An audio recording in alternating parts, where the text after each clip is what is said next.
yang mendekat-dekat loh. Nah, sudah itu pakai baju yang rapi, seperti mau ke sekolah minggu.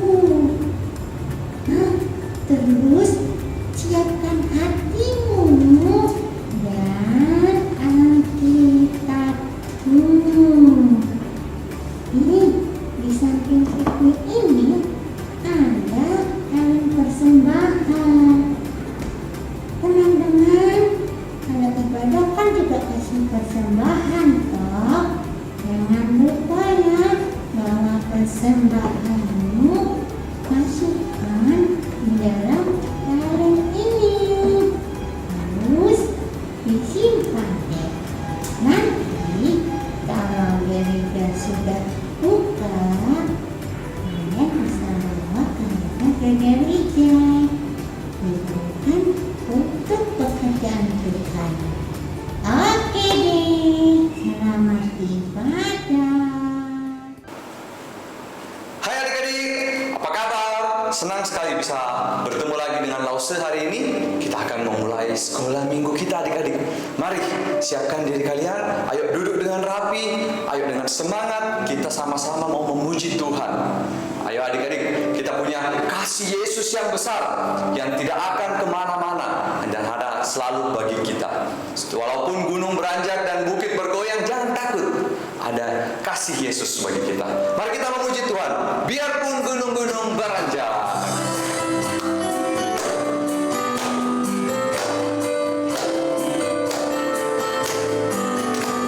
Ayo adik-adik, sama-sama kita menyanyi. Biarpun gunung-gunung beranjak dan bukit-bukit pun bergoyang, tapi kasih setiamu tak akan beranjak dariku. Biarpun gunung-gunung beranjak dan bukit-bukit pun bergoyang, tapi kasih setiamu tak akan beranjak dariku. Tak akan beranjak, tak akan bergoyang, tak akan beranjak, tak akan bergoyang. Demikianlah firman Tuhan yang mengasihiku. Mari kita angkat pujian ini sekali lagi adik-adik. Biarpun gunung-gunung beranjak, biarpun gunung-gunung beranjak dan bukit-bukit pun bergoyang, tapi kasih setiamu tak akan beranjak dariku. Tak akan beranjak, tak akan bergoyang, tak akan beranjak, tak akan bergoyang. Demikianlah firman Tuhan yang mengasihiku.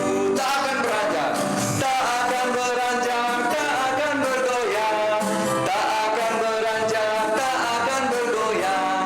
Demikianlah firman Tuhan yang mengasihiku. Ya adik-adik, kasih Tuhan kita tidak akan kemana-mana, akan selalu ada bagi kita. Nah adik-adik, begitulah kasih Yesus kita, tidak akan kemana-mana, selalu ada buat kita semuanya.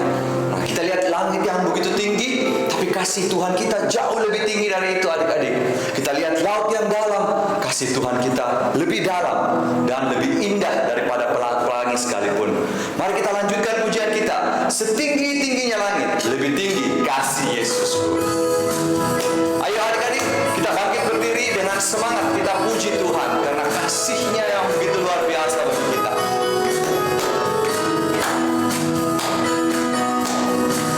Setinggi-tingginya langit, lebih tinggi kasih Yesusku.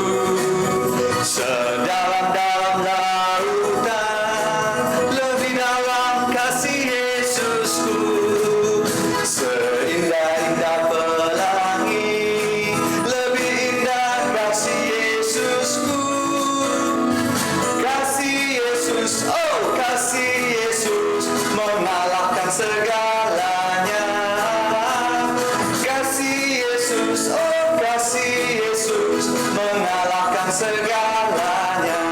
Mari kita angkat pujian sekali lagi. Setinggi-tingginya langit,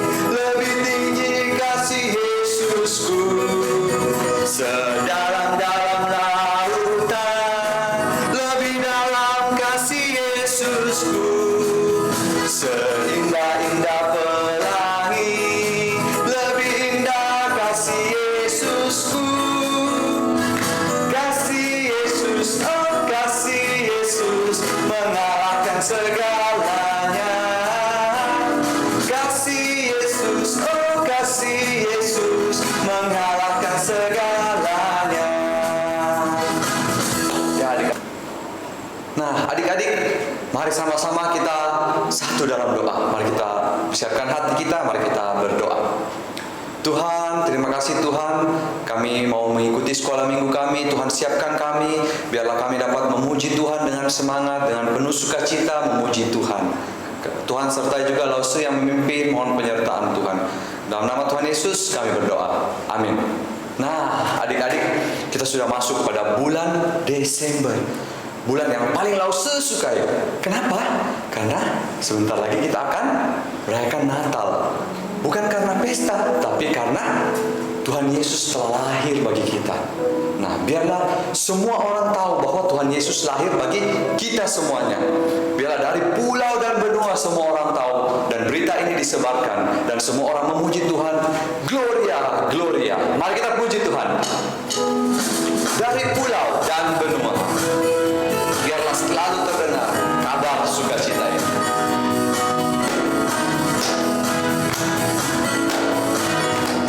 Dari pulau dan benua terdengar selalu terus lagu pujian semua bagi nama penebus. Gloria, muliakan Tuhan.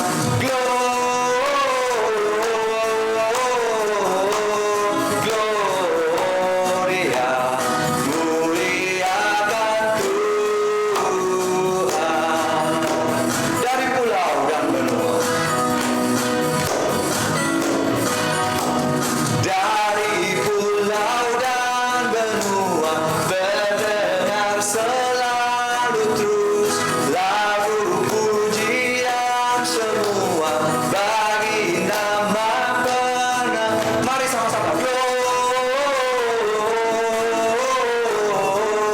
Gloria, muliakan Tuhan.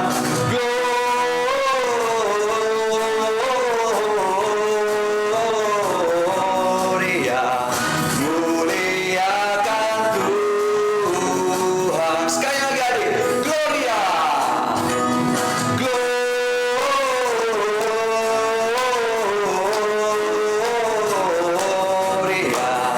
muliakan Tuhan.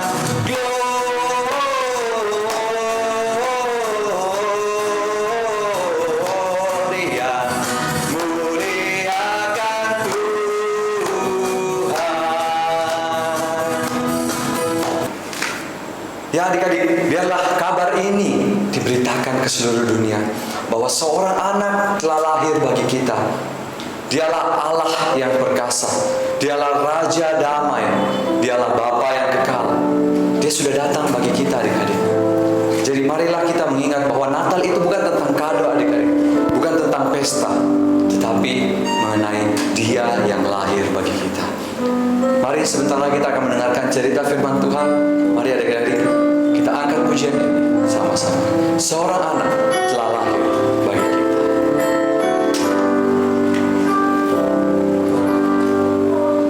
Seorang anaklah lahir untuk kita, seorang putera diberikan,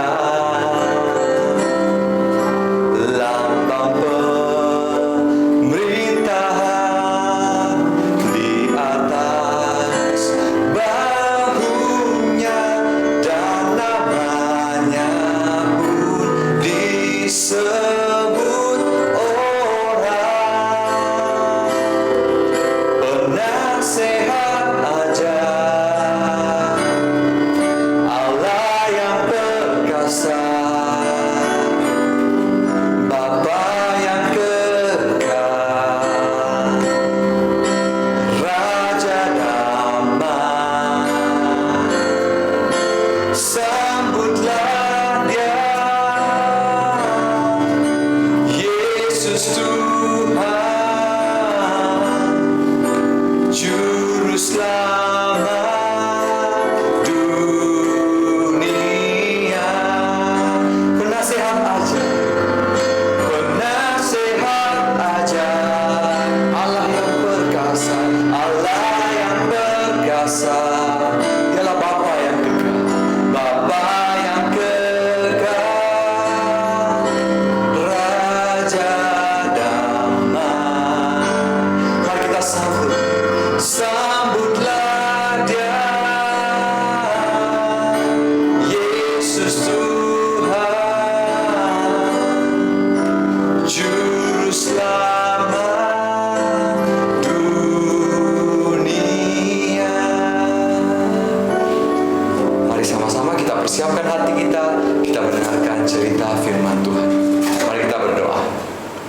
Tuhan, terima kasih sudah datang bagi kami dan sudah mau merendahkan diri-Mu untuk bagi kami Tuhan. Sekarang kami mau mendengarkan cerita firman Tuhan. Tuhan pimpin kami untuk mendengarkan dengan baik. Dalam nama Tuhan Yesus kami berdoa. Amin. Halo adik-adik, apa kabar semua? Sebelum langsung cerita, mari kita sama-sama berdoa. Tuhan Yesus, terima kasih atas kebaikan-Mu. Kami boleh bangun dengan tubuh yang sehat, kami boleh memuji nama-Mu, dan kami boleh ibadah online pada hari ini. Itu semua karena kebaikan-Mu. Saat ini kami rindu untuk mendengarkan cerita firman Tuhan. Pakailah So Edwin yang akan bercerita. Ajarlah kami Tuhan bisa duduk diam, tenang, dan mendengarkan dengan baik. Inilah doa kami. Hanya di dalam nama Tuhan Yesus kami sudah berdoa dan bersyukur. Amin. Nah adik-adik, di video kali ini Lasu akan bercerita tentang 12 orang mata-mata. Adik-adik tahu tidak apa itu mata-mata? Mata-mata itu biasa disebut pengintai. Apa itu pengintai? Pengintai adalah orang yang diutus pergi ke suatu daerah untuk menyelidiki atau melihat-lihat keadaan daerah itu. Pada waktu itu bangsa Israel sudah terbebas dari perbudakan di Mesir. Bangsa Israel melanjutkan perjalanannya keluar dari tanah Mesir menuju ke tanah perjanjian, yaitu tanah Kanaan. Sebelum sampai di tanah Kanaan, Tuhan menyuruh Musa untuk memilih 12 orang pengintai untuk pergi ke tanah Kanaan, melihat-lihat keadaan di tanah Kanaan itu bagaimana. Ini dia 12 orang itu. Mereka dipilih pergi ke sana untuk mengintai. Ke-12 pengintai itu menyusun rencana lalu pergi ke tanah Kanaan. Mereka di sana bukan 1 atau 2 hari adik-adik, tetapi mereka di sana selama 40 hari lamanya. Lama juga ya adik-adik. Sesudah lewat 40 hari, akhirnya mereka semua pulang. Dan langsung menemui Musa dan bangsa Israel. Dan ke-12 pengintai itu menceritakan tentang keadaan di kota itu dan juga membawa hasil tanahnya adik-adik. Katanya, kami sudah masuk di negeri itu dan memang benar negeri itu berlimpah susu dan madunya. Adik-adik, ketika bangsa Israel dan Musa mendengarkan cerita itu, bagaimana? Bagaimana perasaan orang-orang Israel pada saat itu? Pasti senang. Karena ini adalah tanah perjanjian, tanah yang dijanjikan Tuhan untuk bangsa Israel. Mereka semua senang karena tanah itu berlimpah susu dan madunya. Kemudian pengintai itu melanjutkan ceritanya. Tapi orang-orang di sana itu kuat-kuat dan juga kotanya itu terlalu besar. Tidak mungkin kita bisa mengalahkan mereka. Kita pasti akan kalah. Mendengar cerita itu, maka bangsa Israel langsung menjadi ragu-ragu, menjadi takut untuk masuk ke negeri itu adik-adik. Tetapi dari ke-12 pengintai itu ada 2 orang yang bernama Kaleb dan Yosua yang mencoba menenangkan bangsa Israel supaya bangsa Israel tidak takut.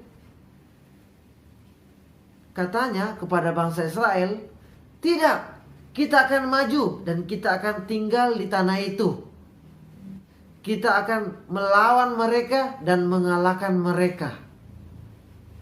Adik-adik, kenapa Kaleb sangat yakin bahwa bangsa Israel akan menang melawan orang-orang itu dan bangsa Israel akan tinggal di negeri itu?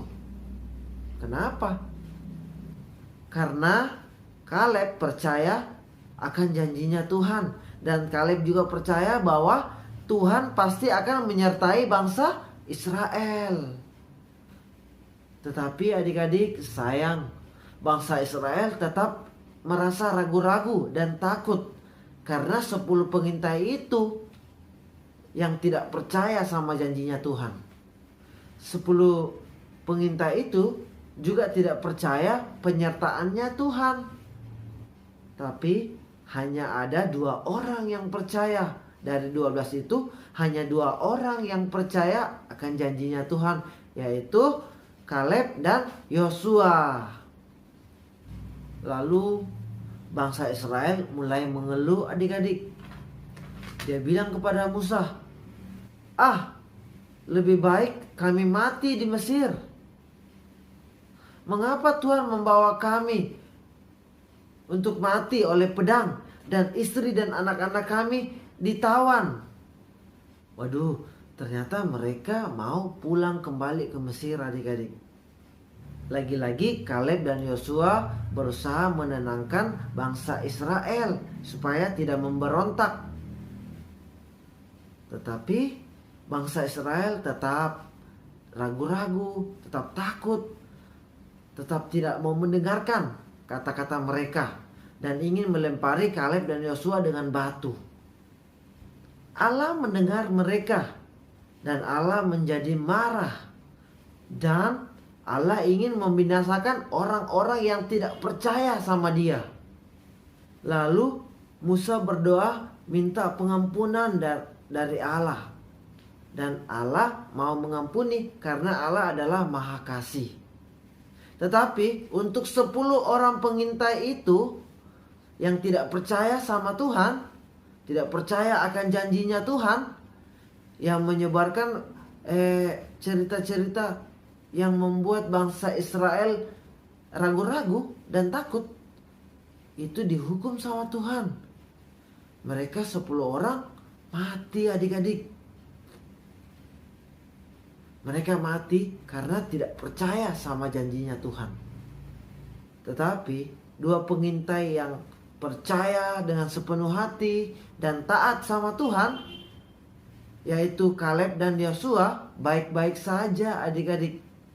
Akhirnya karena bangsa Israel itu tidak percaya sama Tuhan, masih ragu-ragu dan takut, Allah menghukum bangsa Israel untuk 40 tahun lamanya berputar-putar di padang gurun, baru bisa masuk ke tanah perjanjian, tanah Kanaan. Tetapi bangsa Israel tetap tidak mau untuk dihukum selama 40 tahun di padang gurun. Akhirnya dia pergi maju berperang adik-adik. Dia pergi maju ke tanah Kanaan, menyerang orang-orang yang di sana. Padahal Musa sudah berkata, jangan berperang, jangan dulu. Tetapi dia tetap tidak mau mendengarkan kata Musa. Sehingga apa yang terjadi adik-adik? Bangsa Israel kalah berperang adik-adik. Mereka kalah dari orang Kanaan karena Tuhan tidak menyertai saat dia berperang. Akhirnya bangsa Israel kalah dan dipukul mundur oleh orang-orang Kanaan. Dari cerita ini, adik-adik, kita bisa belajar seperti Kaleb dan Yosua. Dia itu percaya sama janjinya Tuhan, dan dia juga taat sama perintah Tuhan. Bagaimana dengan adik-adik? Dimanapun adik-adik berada dan apapun yang adik-adik lakukan, percayalah bahwa Tuhan selalu menyertai adik-adik. Dan juga belajarlah untuk taat sama Tuhan. Tuhan bilang, hormatilah ayahmu dan ibumu. Berarti ketika adik-adik berada di rumah, adik-adik harus taat sama orang tuanya adik-adik. Sekian cerita hari ini. Tuhan Yesus memberkati. Bye-bye.